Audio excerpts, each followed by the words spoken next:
All right. Good evening, everyone, and welcome to Bay City Players as we present another original play. My name is Mike Wisniewski, and I am glad you have joined us for our 7th online performance. Last week, we brought you an original play by Seattle playwright Paul Lewis. Tonight, we are thrilled to present an original comedy, Chasing Clouds, by Michigan native Michael Allen Herman. Bay City Players is excited to participate in the Make Art virtual campaign started by our friends at Midland Center for the Arts. We would also like to thank our season sponsors, Chemical Bank, Independent Bank, Landau Packaging Systems, Skrupski Family Funeral Home and Cremation Services, Wildfire Credit Union, and Michigan Sugar. Our doors might be closed, but hopefully not for long, and we are dedicated to our mission of providing high-quality theatrical experiences for the entertainment, education, and enrichment for our community. The show must go on, but virtually. As we work together to create a just and equitable future for everyone, we at Bay City Players reaffirm our commitment and service to our diverse community. We stand in solidarity with our brothers and sisters in the Black community and condemn any violence or inequality towards them. We invite you to visit the link on our Facebook page for further information on Black Lives Matter and steps you can take to support the anti-racist movement. Now, I am going to turn this over to our playwright, Michael Allen Herman. He can tell you a little about what you're about to see. Hey, I want to just thank you all for tuning in and checking out this performance. My name is Michael Herman. I wrote this play, Chasing Clouds, and I wrote this play a number of years ago when I was doing my MFA in writing out in California. And one of the funniest things about California that struck me was how cloudless the world of Los Angeles is. It's just blue skies absolutely everywhere. And coming from a small little town in the Midwest, I found that strange, a little infuriating, and weird. And so I wanted to write a story about a character who needed clouds, desperately wanted clouds. And that's where the story sort of came to life and was born. I had this idea of people who didn't mind the land or didn't farm the land, but in fact worked the sky, and they looked for clouds, and that's how they made their living. So this is a story about imagination. It's a story about whimsy, but it's really a story about how do you truly and deeply love someone, and what does that take? What does that require? So I hope you enjoy. Good, thank you. With our doors still closed, we are grateful to use this platform to connect with each other, so feel free to comment as the show goes on and let us know what you think. Our cast comes to you with little rehearsal time and without access to our theater has found props to use from their own home. If you are interested in participating in future programs such as this, please send us a message on our Facebook page or message myself, MJ Wisniewski, personally, and I will add you to our list. Stay tuned for more information about our next performance, more about that at the end of the show. Now I would like to introduce our cast to you. So when I call your name, please give a wave to the audience and let them know what character you are playing. Cathie Stewart? That's me. I'm playing the part of Joanne Cooper. Jim Stewart? Hi guys, I'm playing Earl Cooper. Ryan Smith? Hello everyone, my name is Ryan Smith and I'm playing the role of Nathan Jones. Colorgio Romello? Hello everyone, I'm Reno and I will be playing the role of Radio Mountain. Okay, and speaking of tech, we have Jacob Kaufman behind the scenes making sure everything is running smoothly. And last but not least, our narrator tonight is our playwright, Michael Allen Herman. So thank you all for joining us tonight. And now sit back. Hopefully you have a drink and a snack in hand and enjoy our performance of Chasing Clouds. Scene 1. A small Midwestern home. A few shutters, some bushes, and 2 chairs across a large porch. It looks like a postcard, except for the wind chimes. There are wind chimes everywhere. Beside the home, a woman in her early 60s busies herself with a clothesline. This is Joanne Cooper. She hums something like "The Sun Ain't Gonna Shine Anymore" by the Walker Brothers. On the porch, a man in his late 60s scowls at the blue sky with what looks like a brass telescope. He's surrounded by binoculars, sextants, and looking glasses. This is Earl Cooper. He never hums. Beside him, a radio plays. Taking a break at our afternoon forecast, it's going to be a humid 105 degrees area-wide with a gentle 5 to 15 mile an hour breeze. But despite the heat, we have the sunshine to look forward to. We'll be sharing blue skies and sunshine for the rest of the weekend, making today another perfect day across the Midwest. From News Channel 9, I'm Curl Ripley. How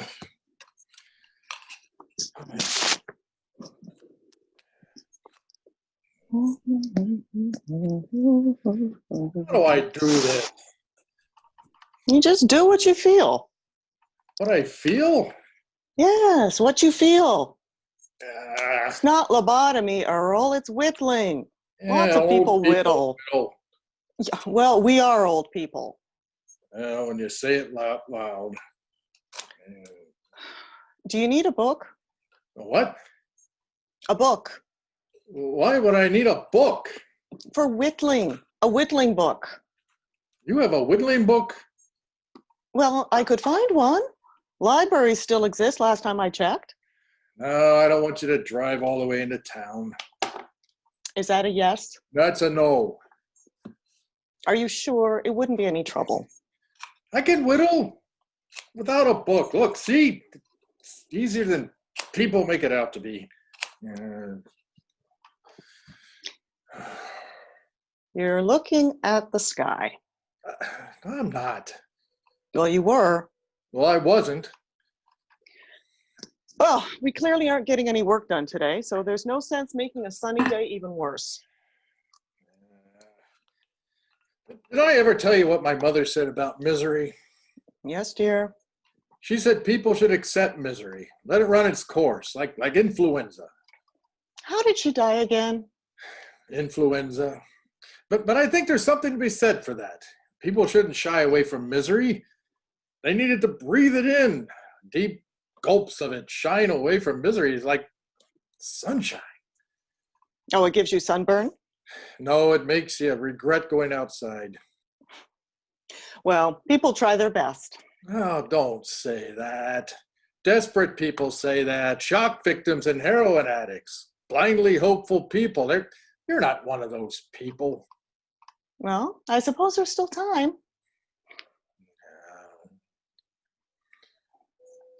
Do you know what's wrong with people, Joanne? What's wrong with them, Earl? Everyone needs the cream of the cloud. Everyone and their brother needs the best silver lining out there, but there aren't enough clouds in the sky for that sort of optimism.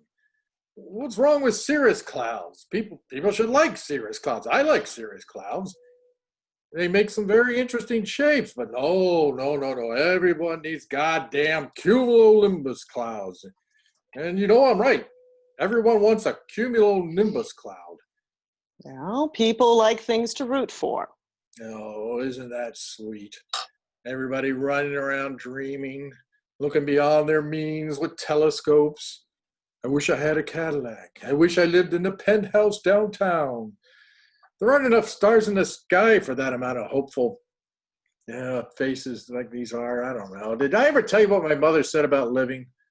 That people are born into a class system? That's right. Yeah. My mother had a lot to say when it came to living and breathing and dying. She did. Yeah. She told me never to reach beyond the front yard here. She said, people are born into a class system, Earl. It exists. There's no sense in reaching. You'll just pull an arm muscle. That's what she said, word for word. I still remember that. I'm sorry. You know how I get on a sunny day. I do. Did you read the article I left you on the table? Oh, yes, dear. No, the article I left for you. Did you read it? What article? I left you an article on the table. What kind of article? Well, you would know if you read it. Well, I like it. It's about a little town up north called Mackinac. Okay. Yeah. It's an island city, and there's no cars. They're not allowed. People just walk around. Can you believe that? And they don't let cars in. It's a rule. A rule. Yes, a rule, Earl. Well, who enforces a rule like that? Do we pay taxes for those sort of people? I don't know, Earl, but it looks like a cute place. And they have taffy. Yeah, saltwater taffy. Isn't that nice? Almost any flavor you can imagine. Very nice. We should go sometime. I think it would be peaceful. Well, do they have clouds? Yeah, I don't know, Earl. That's not what the magazines talk about. Well, they should. Location, location, location. I'm not the first person to say that. Magazines should inform the public about that sort of thing, especially with this economy. Well, it's a selling point. I should send a letter to those the magazine people. Well, you do whatever you want. Just don't look at the sky. It's hard not to look at the sky. Half the world is the sky, you know? I know. I think it's that Carl Ripley, Joanne. He's the problem here. Conspiracies, all of them. It's only crazy until it's not proven false. I can hear him smiling through the radio when he talks. People talk differently when they're smiling. We'll be sharing blue skies and sunshine for the rest of the weekend. Yeah, but when I'm smiling, we'll be sharing blue skies and sunshine for the rest of the weekend. There's a difference. Well, he said there might be some fog this morning. I hate fog. You like fog. I tolerate fog. Well, I like fog. God, I hate sunlight. What has the sun ever done for us? Well, it keeps us alive daily. No, I mean us. It keeps us alive daily. Well, you can't bottle sunlight. You can't sell sunlight. We'll get some clouds before the end of the week, Earl. We always manage to get through. That's what we get for strip mining the sky. Oh, goodness. I know. I remember when you couldn't see blue. When the sunsets had texture. I do too. And I'm not a gambling man, Joanne, and I'm gambling. We're gambling. Try to whittle something. Whittle a cloud. Scene 2. Everything is quiet. Then there's a gust of wind. The wind chimes start to jingle and shatter along the house. The sound gets louder and louder until the front door bangs open again and again. Oh, Joanne, wake up! Earl enters from the house, struggling to put on his raincoat with all of his glee. There's a storm, Joanne. Oh my, look at that. It's a dazzler. It's a dazzler. Joanne! Yes, Where are you? I'm on my way. It takes me 2 seconds to walk across the living room. Oh, it's a dazzler. Earl stares mesmerized at the sky. Joanne enters from the house in a robe. What time is it? Look. Oh, wow. Do you see the plumes? Do you see them? How about that? How about that? I love nimbostratus clouds. Those aren't nimbostratus. Those are stratocumulus. They have more of a coverage to them. Do you see the coverage? No, stratocumulus clouds don't thunder. That's right. Stratocumulus clouds don't thunder. Well, those aren't thunder clouds. A violent rumble of thunder echoes through the scene. They share a look. I hate weather. It's ironic, like you. I am not an ironic man, Joanne. I pride myself on being a grumpy son of a bitch when I want to be, but irony belongs to the heroin addicts. Shouldn't you be starting the machine? Yeah, I'm getting my gear on. I'm going to get my gear. You left it by the wagon, by the clothesline. Well, I wouldn't put it over there. It's over by the clothesline. Earl finds a heavy coat and goggles over by the clothesline. Did you put it over there? No, Why would I put it by the clothesline? I don't know, Earl. Just hurry. We need this one. I'm going. Joanne watches as Earl hurries around the house and out of sight. After a moment, we hear a loud, grinding noise. It gets louder and louder, like an ancient motor. It's so strange to see clouds. What? I said I'm not used to seeing clouds. I can't hear you, sweetheart. I'll tell you when you come back around. I still can't hear you. Joanne smiles, and the grinding sound gets louder. The house trembles with the noise. After a moment, Earl comes back around the house, beaming. Is it working? Oh, like a dream. Where on earth did they come from? We were supposed to be sharing blue skies and sunshine. It must be that lake effect storm. That's a weatherman for you, getting paid to guess at the sky all day long. How is that a profession? I don't know, Earl.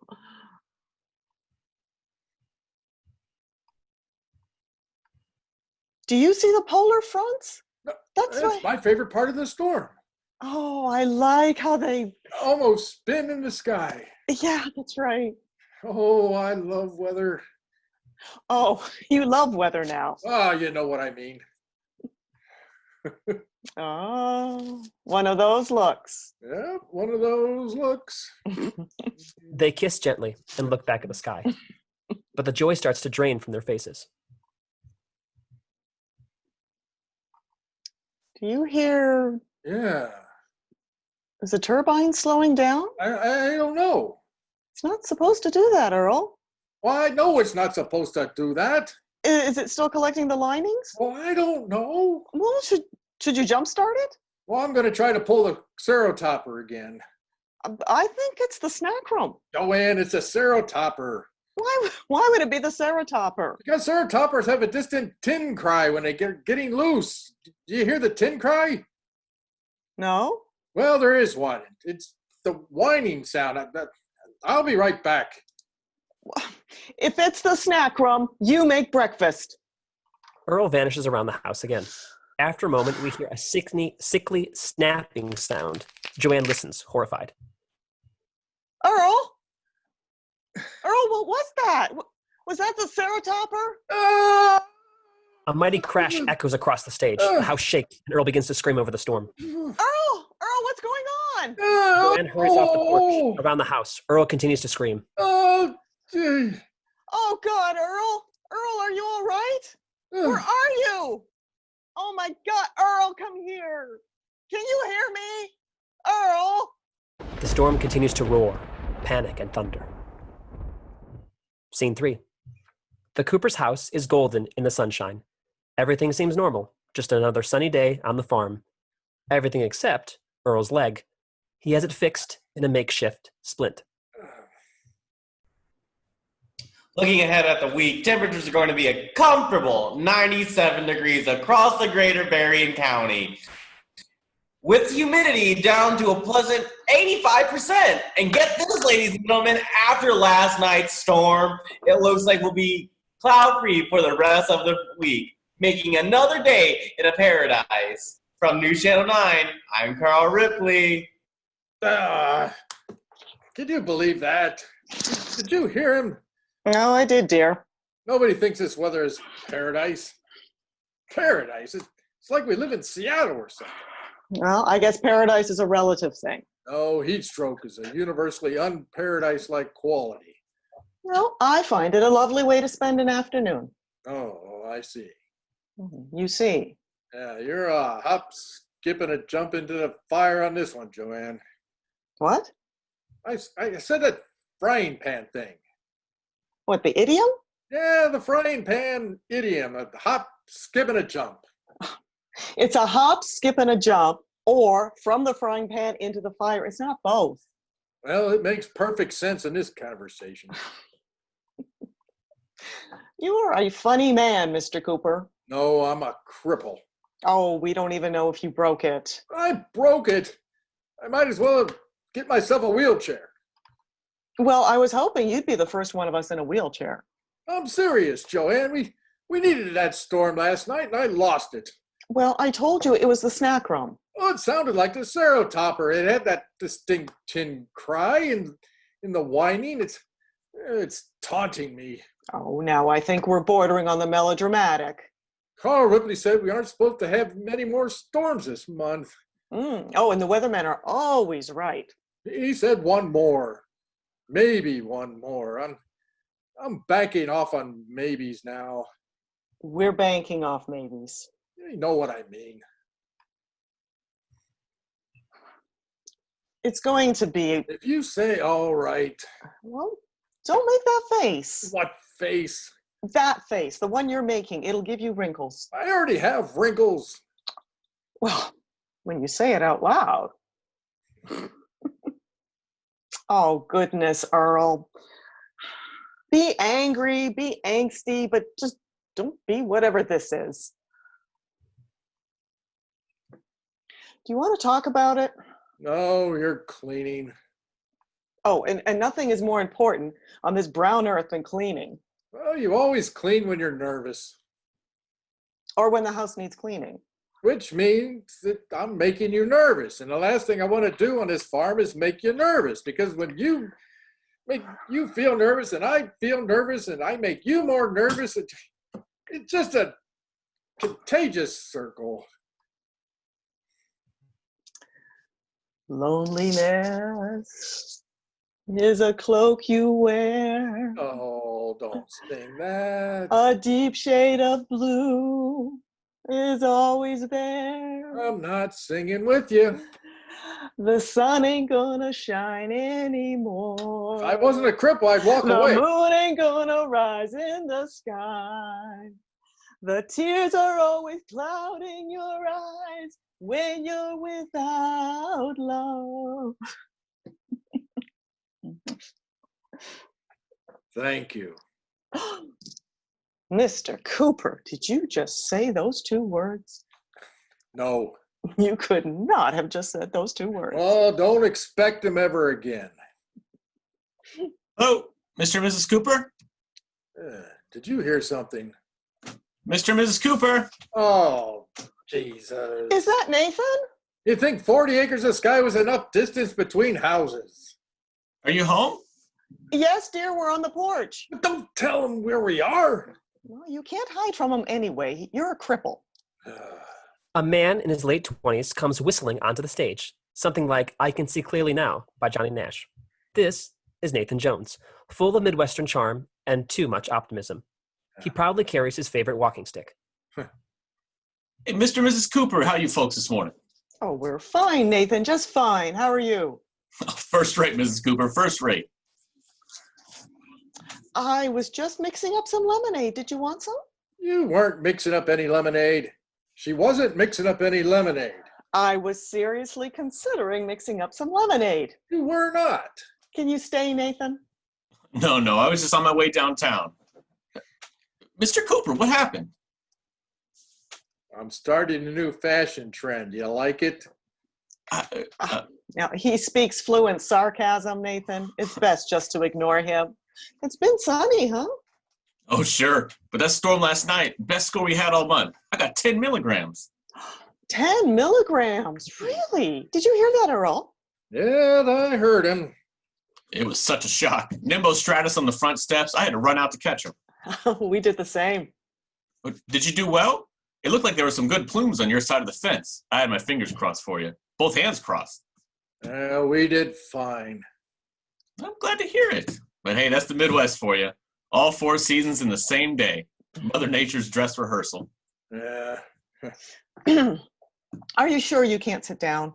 He said he was busy, Joanne. I've been meaning to tell someone about this article I read the other day in one of my travel magazines. It was all about Chicago. Chicago? I love Chicago. I do too. You've never been. Well, I love the idea of Chicago. Anyway, I read that they still have the original recipes at the Cheesecake Factory downtown, and that there are 5,000 people living there again. Isn't that fascinating? I can't picture so many people in one place. What a wonderland that city must be. And Jackson? Yes, he's still there. How does he like it? I think he likes it. I'm going inside to leave this conversation. Do you want help, dear? No, I can manage. Are you sure? I can give you a hand. I can manage. Earl exits with a series of angry noises. I'll check on you in a moment. Talking about Chicago always seems to scare him off. I think it's important in a marriage to have a word of phrase that does that. Speaking of... Oh no, Mrs. Cooper, I'm still single as a Pringle, but I've got it all figured out. While I've been renting, I've been banking everything, 40% each month. It's clean as a whistle over there. And once I get myself my own farm, then I'll start to do that feminine hunting. Well, the work doesn't go away once you get a farm, Nathan. Oh, I know. Memories last longer at a place you love. I understand. Anyway, while I have you here, Nathan? don't try to be polite. Oh, are you sure? Yes, come on, it's what neighbors do. Nathan gives a small vial of silver liquid to Joanne. Is this 4 milligrams? It is. Nathan. What? Oh, don't. This is too much. Oh, I have plenty back at the house. Oh, it's too much. I mean, how do you have plenty back at your house? I've been scraping the fog linings all month, and I have that ravine down by Lincoln. Fog comes in every morning down there. I think it has to be something to do with the lower altitude, but I run my machine every morning. I'm insisting. Thank you. How did you guys really do last night? I had a feeling. It's getting rougher, those chrome turbines. I know. Earl knows it too, but, well, he's got his pride. He's been talking about it for a few months now. I'm sure. I saw his leg. Yeah, it's hard to miss. Last night? Yes. Is he going to? Oh, yes. Oh, yes. Emotionally, at least. I mean, enough ups and downs make you, I don't know, numb to shock. No. It's comforting to be numb. And it just reminds you of your place in it all, you know, and Earl's far past all of that. Words like surprise or disappointment, no, I think we actually like it now. It's like with storms. You're afraid of the peace and quiet once they've started. You want it to keep raining, just a little more and a little more. And then, yeah, that's Earl. He likes the conflict. He needs it. More than I do, but I need it too.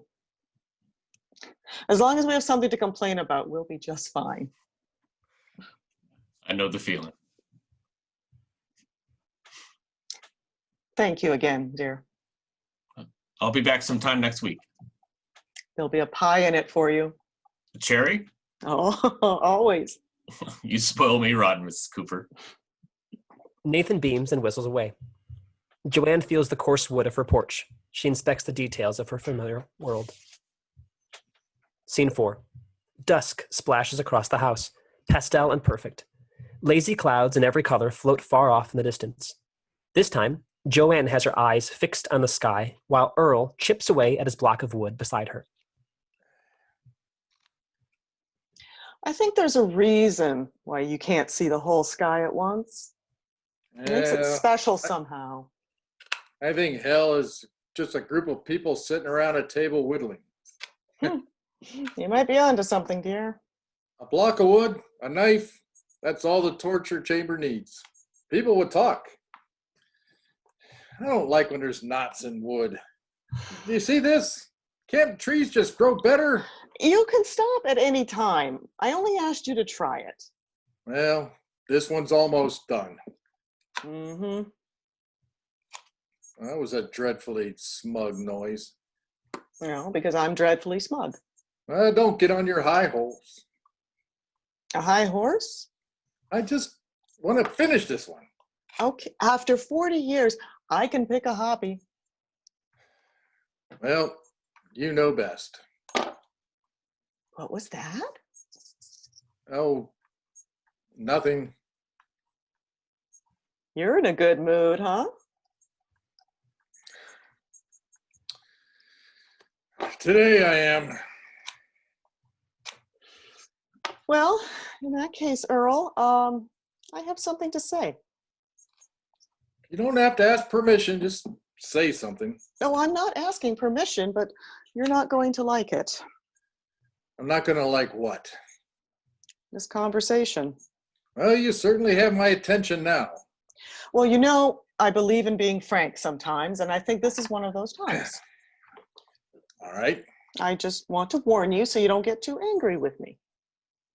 Will I live long enough to start this conversation? I think we should move. Why are you not mad? Well, I'm confused. Move? What do you mean move? I was looking through one of my travel magazines the other day and I saw a whole special on assisted living homes. This isn't funny, Joanne. I said you wouldn't like this conversation. Up north, there are lots of homes for people that are our age or unemployed. Well, we aren't unemployed. And I hate people. You know I hate people. There's one right outside Mackinac. It's called Sunnybank. Sunnybank. Sunnybank? I know the name is less than ideal, but they Oh, have activities. And we could go on trips into the city and they have saltwater taffy. And it's not even that far from Petoskey. How long have you been researching this? I haven't been researching it, Earl. I just came across it the other day. And they have a whittling shop, a little workshop of sorts right in the basement with power tools. Is that why you started me whittling? I didn't start you whittling. I thought you needed a hobby. A minute ago, you were almost thanking me. Move. Move.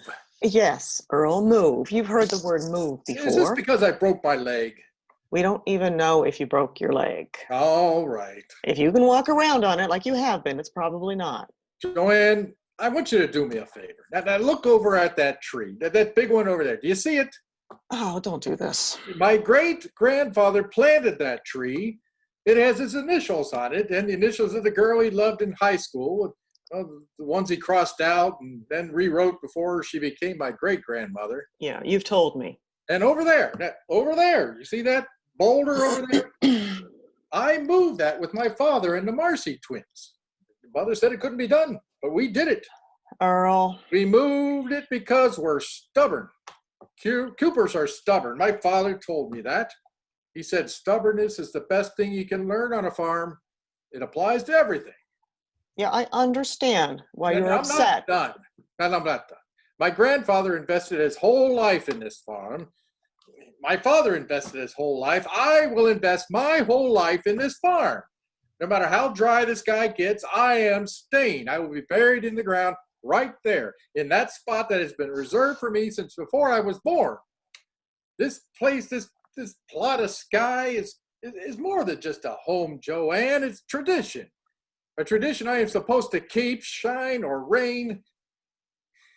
Doggone it. You're very quiet.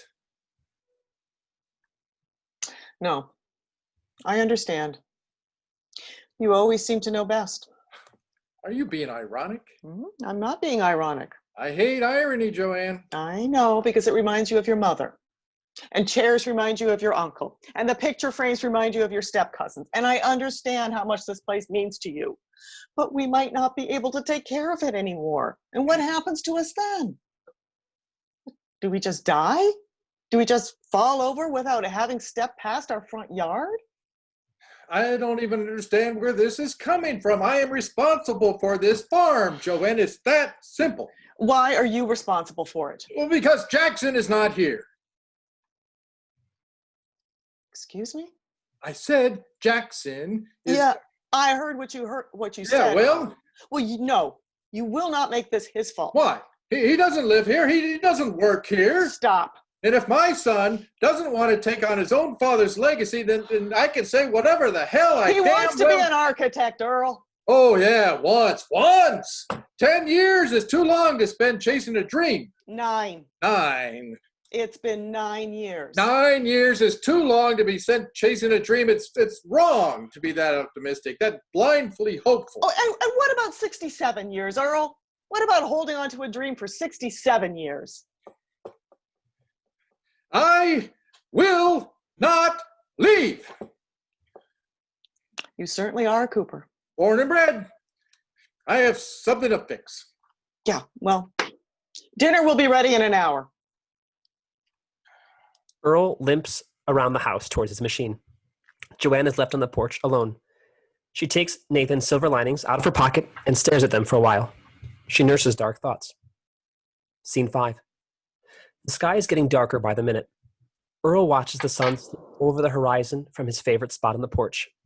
Joanne enters from the house and gives him a plate of shepherd's pie. Despite their recent fight, she is cool as a cucumber. Yeah, thank you. You are very welcome. Yeah, that's good. I know. Are you still mad? I was never mad. You're still mad. Are we going to argue about which emotion I'm feeling now? You want me to say I'm sorry, Joanne? But I can't. Not for this. No, I understand. I really do. Dedication is one of your most attractive qualities. And I wouldn't want to change that about you. You're generally not mad. Do I sound mad? No, and that's what concerns me. No, I'm not mad. I was never mad. I was concerned. I still am concerned. Well, there's nothing to be concerned about. There is, Earl. Hard work and dedication are important, but cloud farming takes more than that. It takes dumb luck.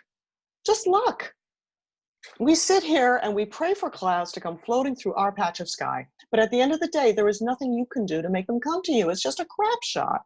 Luck and misery. It's not misery, it's meteorology. What? I said it's not luck and misery, it's meteorology. We always manage to get through, Joanne. We'll do it again.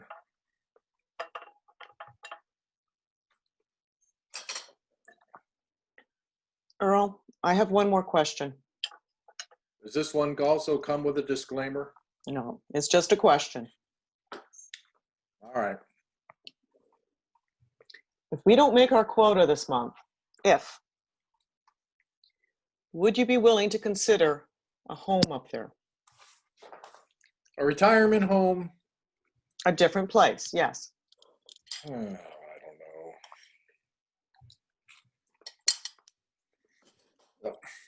Why are we still talking about this? We won't be for much longer. I don't like thinking about potential scenarios, Joanne. How am I supposed to know something like that? I take situation as it comes to me when it comes to me. That's all I needed to hear. Well, I'm not done talking about this, Joanne. I am. Did you hear about the forecast for tomorrow? No. It's dreary. How dreary? Dismal? Well, we just might be getting that last storm Carl was talking about. Cumulonimbus clouds on the front steps. What was that, Earl? You like cumulonimbus clouds. You do. I know I do. What's wrong? It's just tough being a Cooper. Sometimes. Sometimes what? Oh, nothing. I understand. Hello, Mr. and Mrs. Cooper? Oh, you have got to be kidding me. Really? Really? Is that Nathan? This must be some kind of dark omen. It's 2 days in a row. What does that boy want? No, we could ask him and find out. I'm not going to ask him anything. What do you hate so much about him? But what do you like about him? Where are you going? I'm going to hide inside with my pie. I can't bear to see how happy he is twice in a week. What's nauseating? All right. Don't invite him in for dinner. No, I'm sure he's hungry. No. He has his own kitchen table and his own dinner. He's not 10 anymore. He doesn't have a wife yet. Well, he doesn't need a wife to have dinner. It's a good batch. We shouldn't share. I don't want to share. Oh, look, here he comes. Oh, God damn whistling Dixie. Earl scurries inside the house with his bowl of shepherd's pie. Moments later, Nathan whistles onto the stage. Hey, Mrs. Cooper, how are you this fine evening? First rate, Nathan. That's fine, Mrs. Cooper, just fine. Where's Mr. Cooper? Oh, he's inside volunteering to do the dishes. I'm not. You are. I'm whittling. Well, why don't you take your whittling to the living room? I'm comfortable here. All right. So yesterday I found another article about Chicago, Nathan. Chicago? Yes, Chicago. They both listen to angry sounds and the thump creak of Earl retreating further into the house. Are you all right, Mrs. Cooper? Yes. Thank you for coming over with such short notice. Oh, sure. I got your message and hurried over as fast as I could. What's wrong? Nathan, I have an interesting proposition for you. How much money do you have saved up? 5,000-ish? How come? Now, you said you've been looking for a farm? Oh, sure. I mean, I haven't found anything yet, but I think it's a good to start early, especially in this economy. What do you think about our farm? Oh, it's a very nice farm, Mrs. Cooper. You've always kept it very homey.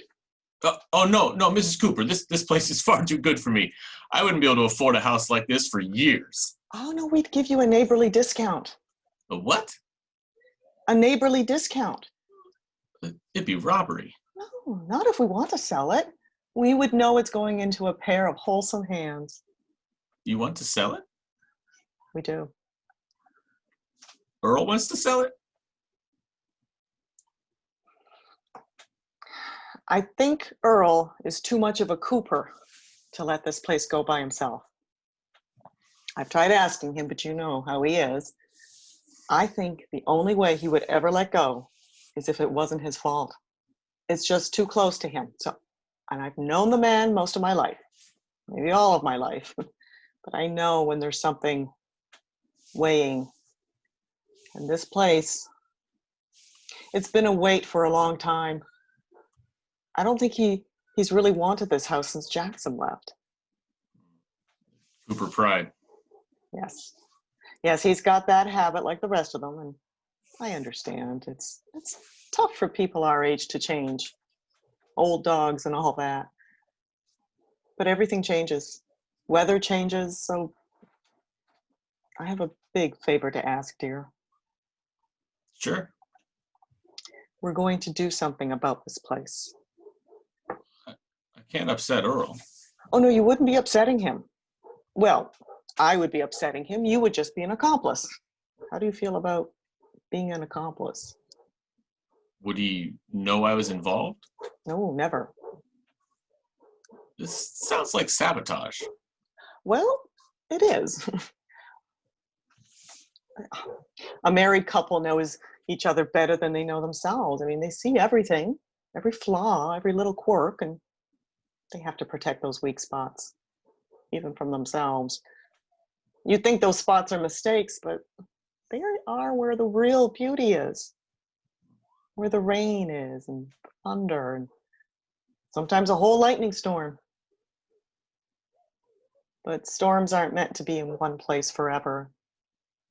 They need wind every once in a while. If they just rained and rained in one place, it would kill the ground. It would ruin the storm. They need to change. I understand. I know when Carl needs wind. Well, to win then. To wind. The sky grows darker and darker as Nathan and Joanne share a glass of lemonade.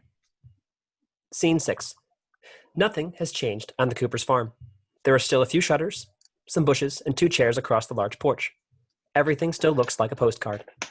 Joanne is once again at the clothesline, and Earl is once again looking up at the sky with his assortment of telescopes. Taking a look at our afternoon forecast, a series of storms will be working their way through Berrien County. We expect 2 to 3 centimeters of rainfall wide and overall dropping humidity by about 24%. But fortunately, this looks like a quick storm. We'll be back here, guys, soon. I don't think so, Carl Ripley. You're talking to inanimate objects now, dear. I see a whole different kind of storm brewing. And it's coming this way? Yes, ma'am. Right down our patch of sky. I don't want to count the hands of my clock before they hatch, but this one, it could fill up the quota. How far out is it? It's probably about a few hours. You want to take a look? Oh, I know what a storm looks like, Earl. Yeah, I can almost taste it, Joanne. I can almost taste the excitement. Yes, dear. I still get goosebumps. Even today, after 54 years or however long it's been, every time I see a storm brewing on the horizon, there's just something about the pounding wind and rain. The violence of it all. Yeah, it's the violence of it all. But how did you know what I was going to say? Well, I developed the ability to read minds last night. Oh, really? Really? Yeah. Well, do I repeat myself that often? I think that's the point of growing old together. Yeah, probably. Ah, look at that. Did I ever tell you the first time I captured a storm? The one where you lost your hat? Yeah, the one where I lost my hat. I was 12. You were 14. Yeah, it was a monster of a storm. Thunder boomers. Biggest one you ever saw across the whole sky. Do you know what a big fish story is, Earl? Yeah, why? I do. Why? Never mind, go on. Yeah. Well, it was one of those storms where you can't see through the rain. It's falling so fast, and you get soaked in seconds. Just running from the car to the porch, soaked. And in that rain, my father called out to me to this house, and he took me into the backyard, and he said, Fire her up. Yep. He said, fire her up. And I did. I cranked, my fingers slipping on the snack room, the wind roaring, the rain pouring, and slowly, ever so slowly, the machine started grinding, and then louder and louder, screaming back at the sky. And then you lost your hat. That's right. One thunderbolt scared the life out of me, and my hat fell off into the machine, was shredded instantly. But it was worth it, you know. It was the best day of my youth. Yeah. You know, that was the same day I met you. Do you remember? What? I didn't know that. It was. Earlier that day, you were at one of those the farmers markets in the city you used to have downtown. That's right. Yeah. We were where we sold leftover silver linings. Yeah, remember before there were leftovers? I do remember that. And that's where we met you. Where you forced your way into my life. Well, whichever it was. That was the first time I ever tasted a silver lining. I thought you were an addict or something giving it to me. Well, something worked. The lining or me? Yes, something.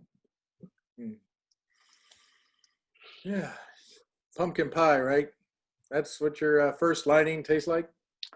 Remembered. Yeah, always. My mother's secret recipe. Top secret. I almost forgot what it tasted like, but your linings brought it right back. That and picnics by the lake. That checkerboard quilt that we used to have. Yeah, like a postcard. Oh, it was. And a proposal, too. From an addict. Yeah, or a farmer. Whichever it was. Yours was blueberry. Yeah. Yeah, the wild ones that grew up here around the house. Mm-hmm. Yeah, I remember those too. Yeah. There's so much to remember. Well, we don't have to remember it. We're still here. The blueberries aren't. What do you mean? The blueberries are gone. So we still have to remember them. We're still here, but the blueberries are gone. Well, yeah, I guess you're right. But the stumps are still there. Yes, we still have stumps. That was a long time ago. It was. Blindly hopeful people. I know. Was it something that we did? No, Earl. No, I think sometimes against our very best efforts, our children grow up to be exactly like ourselves. I mean, it's hard to look in the mirror for that long. But it's a beautiful mirror. You're reading poetry again. Charles Dickens. It's amazing that he's lasted. He's a classic. I agree. Have a heart that never hardens, a temper that never tires, and a touch that never hurts. Do you agree with any of that? Yeah, most of it. Are you going to sit up and wait all night? Yeah, I think so. All right. Well, good night, dear. Yeah, sweet dreams. Architects. Scene 7. Earl sleeps on the front porch. Just then, the wind chimes along the house start to jingle. and the shutters begin to rattle. Earl jolts awake and looks up at the storm. Joanne! Joanne, it's here! It's here, Joanne! Earl struggles to get his gear on. Joanne! I'm on my way. We have a dazzler! What? We have a dazzler! All right, it takes me 2 seconds to walk across the living room. Joanne comes out of the house to see the storm. Oh, wow. Do you see it? Yes, I see it. It's the only thing to see. It's a dazzler! A dazzler. I'm gonna start at the machine. All right. What? I'm gonna be fine. Well, if you can't get it started, Yeah, Joanne. if you can't get it started, I don't want you to hurt yourself. I appreciate the concern, but I'll get it started. There's always another perfect storm. I'll get it started! Wear your goggles. I'm wearing them! They share a last look, and Earl limps around the house. Joanne continues to stare up at the storm. Joanne hears a terrible grinding sound against the storm. What's going on, dear? I can't hear you, sweetheart!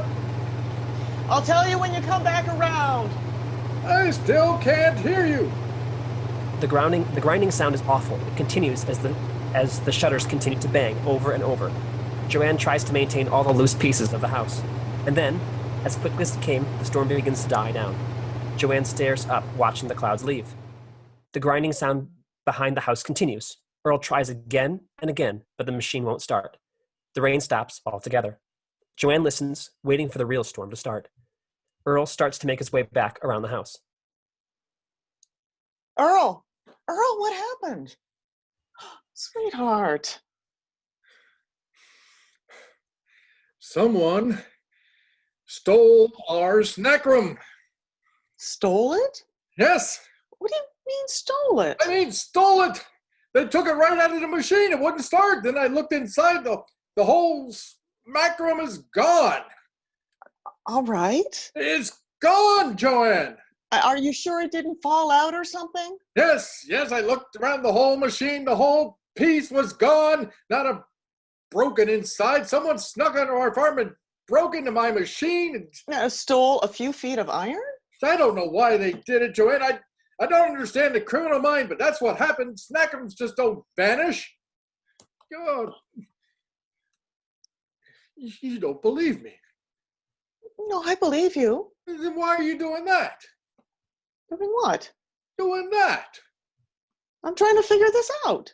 Well, there's not much to figure out. Who would steal it, Earl? The nearest town is Benton Harbor. Nathan is the only one who lives nearby. Who's around? Well, I don't know. All right, well, let's talk. Talk it out with me. You're not talking. 3 days. I know. Keep talking. Are we going to be optimistic now? Sunny? Oh, it's fine. It's all fine. All clouds will show up. They'll be here in 3 days, and we have to turn over our supply. Oh, it'll be fine. Optimism, rainbows, hoping and dreaming and doing nothing. You tried. Yeah, and isn't that sweet? Everyone going around trying their best, trying to make everything work. I didn't get a promotion, but I tried at least. I didn't get the job, but I tried. Okay, you're being cruel to yourself. 4 generations. The machine wouldn't start. They didn't fail. None of them failed. You're not listening to me. Not in 4 generations. They gave it to me. Earl Cooper, it failed you. You tried to start it, but it didn't work. It's a miracle that machine has lasted as long as it has. Well, we took good care of it. The parts weren't going to last forever. It was old. It was older than both of us put together. Oh, please stop talking about it in the past tense. I'm sorry. Where are you going? I don't know. Earl, I'm going to fix something. we should keep talking. I don't want to talk right now. Earl exits. Joanne stares after him. Nimbostratus clouds. The sky grows brighter and brighter, and Joanne starts to clean. Scene 8. Earl is whittling again. Joanne is hanging more clothes. It's another very sunny day. It's going to be another humid 109 degrees area-wide with the gentle 5 to 15 mile an hour breeze. But deep in the heat, we have the sunshine to look forward to. We'll be sharing blue skies and sunshine for the rest of the weekend. Can you believe in Michigan? Another perfect days. From news.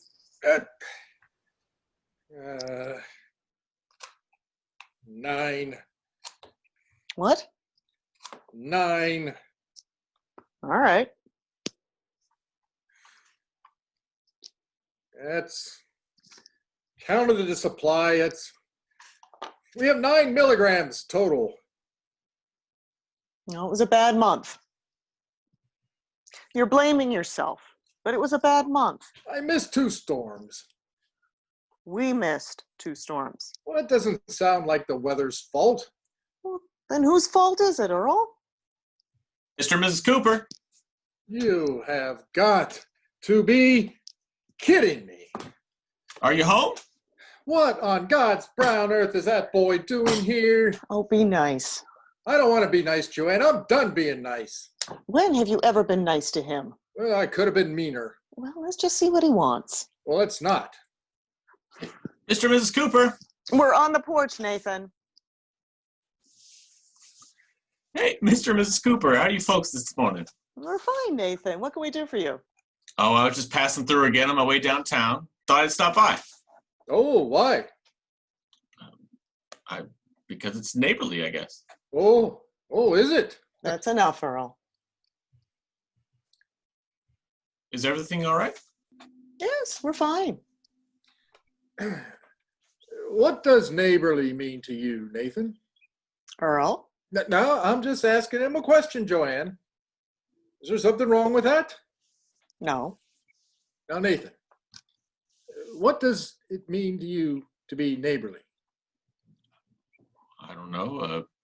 Offering a cup of sugar when it's needed, I guess. That sort of thing. Oh, sharing.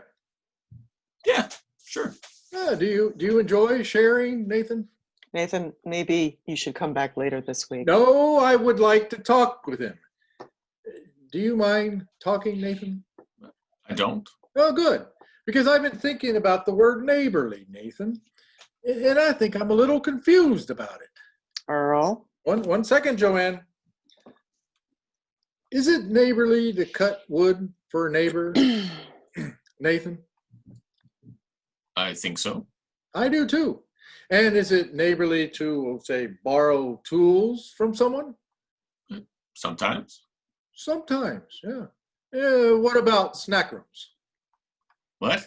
Earl, you're being ridiculous. Joanne, I have to have this conversation with the boy. Do you need a snack room for your machine? No. Where is my snack room, Nathan? I don't know, Mr. Cooper. There are no other houses here for miles. Miles, and you were the closest neighbor. And you're a cloud farmer, and it makes sense that you would need a new snack room for your machine. So you thought you'd just come and take it. Is that the kind of neighbors we are now? I'm very sorry, Mr. Cooper. The last thing I wanted to do was upset you. Oh, you're sorry. Yes, Mr. Cooper. I swear to God, I didn't take it. Well, as long as you're sorry, Nathan, I guess everything is peach and clean. Okay, I think you have made your point, Earl. I don't think I have. Now, you more than anyone should understand what an apology means to a cloud farmer. You know what they say, sorry's never silver. All right, that's enough. We have a deadline, Nathan. That is what our business is about, meeting a deadline. He's just a boy. He is 27 years old, Joanne. He is a man. And when your supplier comes to pick up a man's patch of linings, he had better have more than a pair of doe eyes and an apology. He'd better have some product. Nathan, please go. We'll talk later. No. He needs to hear this, Joanne. This is a very important life lesson, Nathan. If I don't have product for this supplier, do you know what happens? Do you know what he gives you? Foreclosure, Nathan. After 67 years, no questions, no apologies, he gives you a little check and an order to get out of your home in 24 hours. My furniture, my machine, my dreams, all gone. Because this brown world is a consumer's market, Nathan. It's all supply, demand, supply, demand. And we are supply. And that's what we do all day long. And to them, to our farms, to our families. But if we can't supply to them, they no longer have demand from us. They move on to general brands, the faceless corporations and their chrome turbines. That is how life works, not sunshine, not optimism. Do you understand me? Yes, sir. And you lost me part of my supply, Jackson. You lost me a storm, and I cannot... Earl! What? His name is not Jackson. You can lecture the boy all you want, but you will not make this his fault. Then whose fault is it, Joanne? It's not that tree's fault. It's not this porch's fault. He took it from us. He took it, and I know it. He didn't take it. Stop defending him, Joanne. I took it, Earl.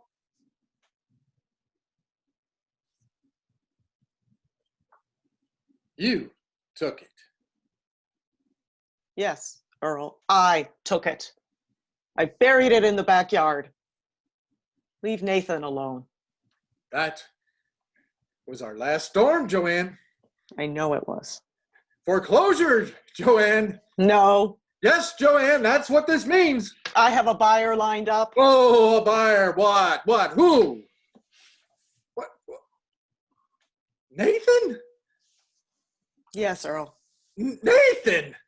No. No. This is a Cooper house, Joanne. This has been a Cooper living in this house since it was built.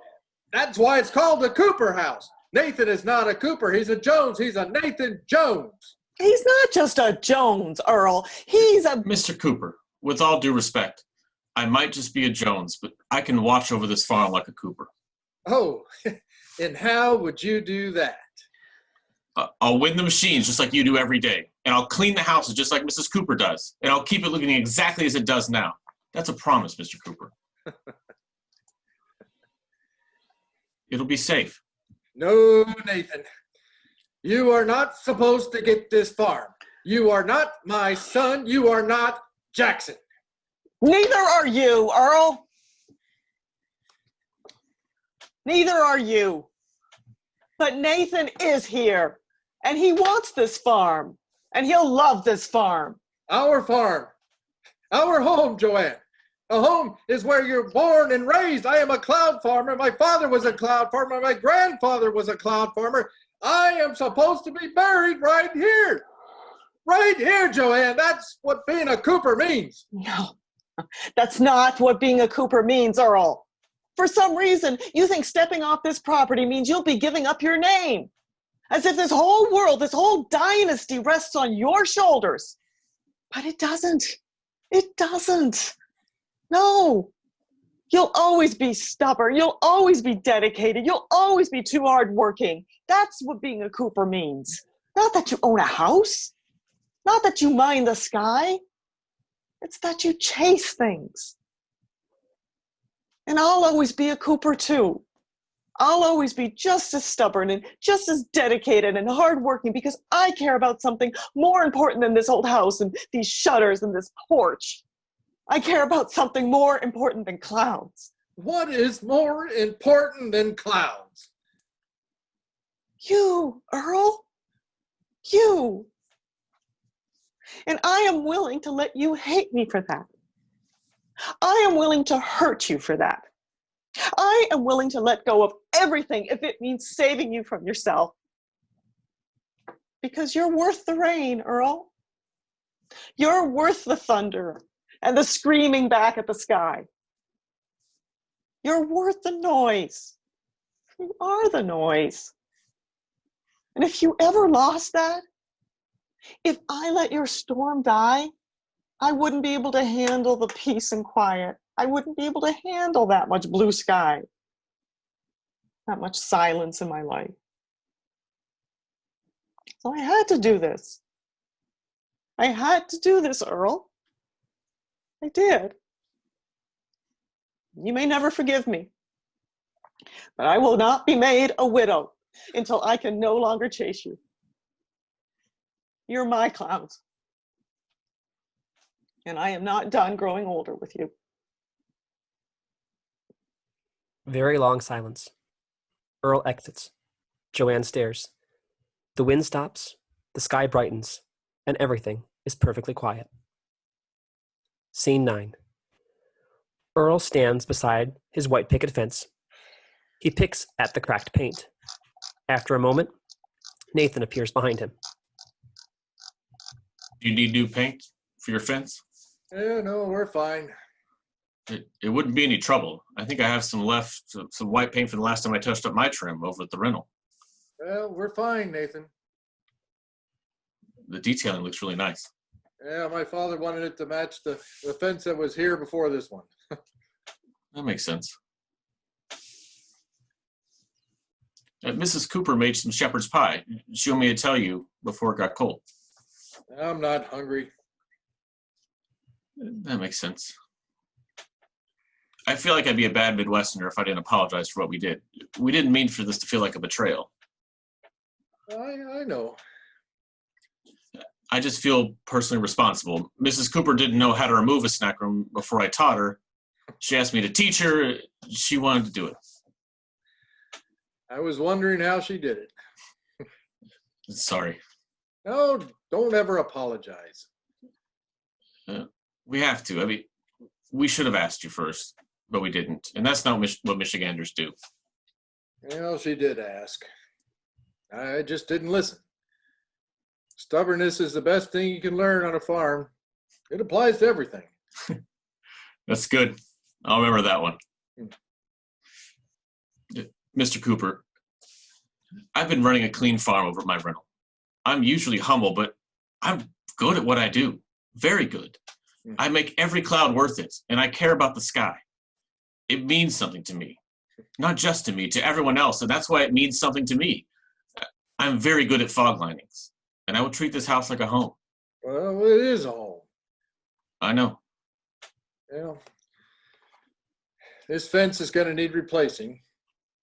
I can do that.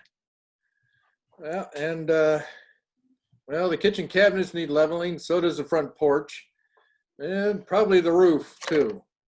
Do you see how it's warping? I do. Well, it's not supposed to do that.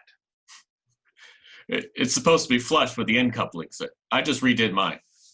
Really? And how was that? Oh, it was hell. I was sore for weeks. Yeah, lower back, huh? Yeah, lower back. I didn't even know those muscles existed. Yeah, but you sure do once they're sore. You do. You do. Sunny Bank.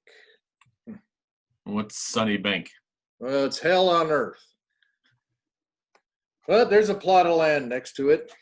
It's not big enough to build on, but it's big enough to build a machine on. Does Joanne know about this? Well, I'll let her know. I bought it once we're up there. I need to get away from you guys. Well, we'll make it easy for you. No, I'll let her know soon. It'll be good to feel a different patch of sky. Is the weather any good? Are you kidding? It's paradise. Still rains most days during the winter. I think it has something to do with the higher longitude. They say that the Upper Peninsula is doing real well. Yeah, that's what I've been reading. Do you want to shock Mr. Cooper? I think you're a good father. Well, thank you, Nathan. Well, what do you think? Time to check out a shepherd's pie? First rate, Mr. Cooper. Well, you could just say yes. I could. Earl and Nathan cross toward the house as the lights fade. Scene 10. Sunshine glows along the Cooper's house, golden and gentle. There's not a cloud in the sky. After a moment, Joanne appears from inside the house holding a large suitcase.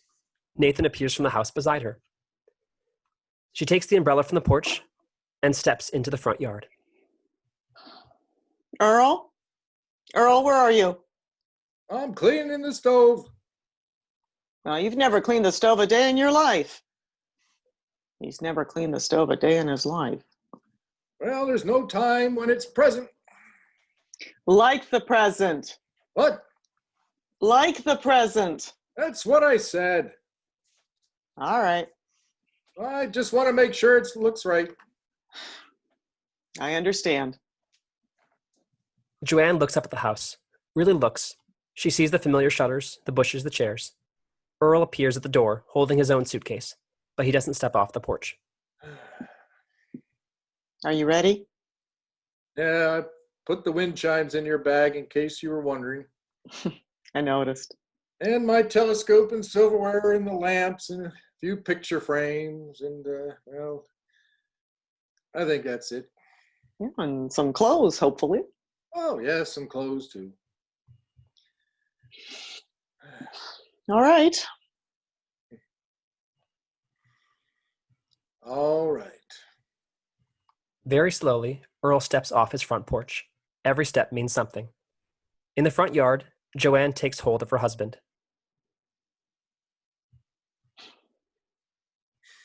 Are you going to be? Yes, I'm just. I know. I know. I am too. You are? Well, of course I am, Earl.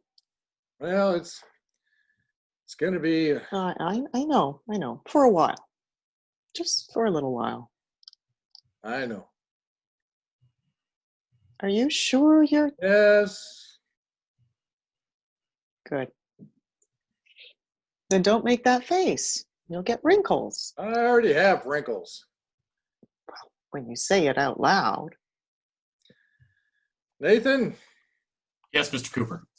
the kitchen faucet drips till you push it all the way to the right. I'll keep an eye on it. Good. Just then, Nathan offers his one final silver lining. Earl takes the gift slowly and feels it in his hands.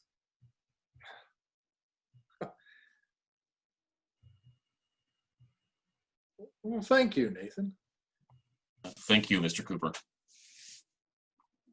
Earl uncorks the vial and turns to his wife. A toast. To sunsets with texture. To whittling. They share the silver lining and experience it together. Wonder and awe.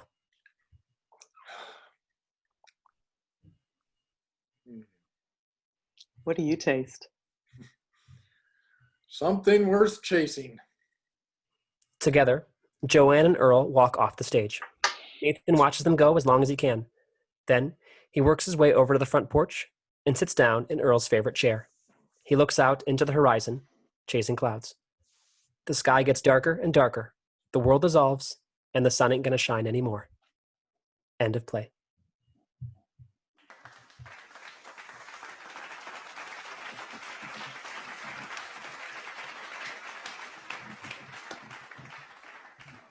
Thank you. Thank you, everybody. Wonderful job, cast. This show will stay up on our Facebook page, or you may view it on YouTube.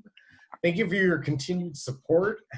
Next week, we have another original work for you by a Michigan playwright. The show is called Shostakovich in New York by T. Klunzinger. Thank you, everybody, for watching, and see you next week. Good job, everybody.